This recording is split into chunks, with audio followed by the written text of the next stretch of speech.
article retenu par la Revue française de gestion avec mes collègues de l'équipe conception et logistique du Centre de gestion scientifique de Mines ParisTech PSL.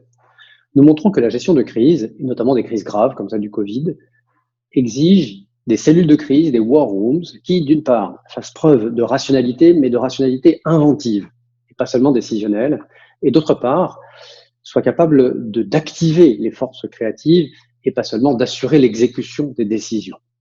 La gestion de crise exige des war rooms, des cellules de crise créatives et activatrices. C'est le résultat d'une recherche-intervention conduite à la demande de l'AP-HP, Assistance publique Hôpitaux de Paris, et de MedTech in France au cours de la crise sanitaire récente. En mars 2020, l'AP-HP doit ouvrir en toute urgence plusieurs centaines de nouveaux lits de réanimation pour faire face à la crise annoncée en Île-de-France, à la vague épidémique annoncée en Île-de-France. Mais les moyens techniques manquent. Chacun a entendu parler des respirateurs nécessaires pour ces lits, mais il faut également des pousse-seringues électriques, des dispositifs qui permettent d'injecter les drogues nécessaires aux patients de façon contrôlée, programmable et très précise. On compte 10 pousse-seringues électriques par lit, il faut donc plusieurs milliers de pousse-seringues et les fabricants français ne sont pas en mesure de livrer dans ces délais extrêmement courts. Comment faire face à la pénurie? C'est la mission confiée par la PHP à notre équipe. Le sujet est tellement nouveau pour nous que nous décidons de le traiter comme un cas de conception innovante, c'est-à-dire d'explorer un maximum de voies originales et de recourir aux expertises aussi pointues que nécessaires.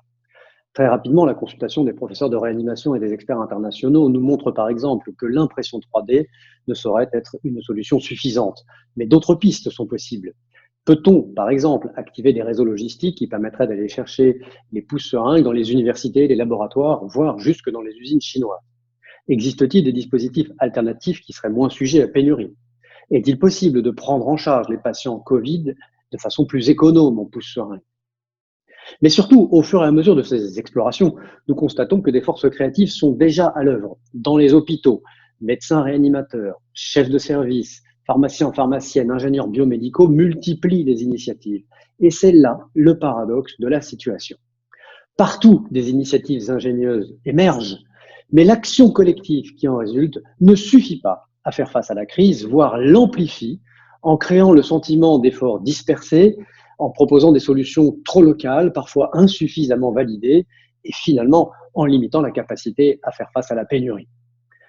Notre mission apparaît plus clairement. Nous avons deux fonctions. D'une part, repérer, coordonner, croiser ces créativités dispersées.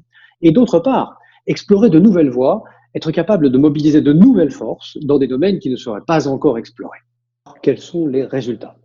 Il y a bien sûr des résultats opérationnels que nous décrivons dans le papier, mais au-delà de ces solutions conjoncturelles, pour les chercheurs en gestion, ce qui est intéressant, c'est que nous sommes conduits à compléter les modèles de gestion de crise.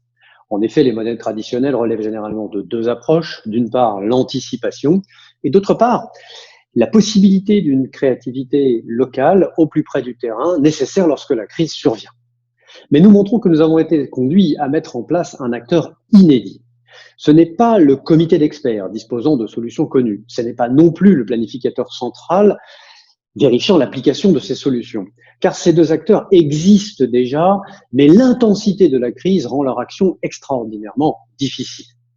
Pour autant, ce n'est pas non plus un créatif supplémentaire au milieu des professionnels inventifs développant des solutions originales. Non.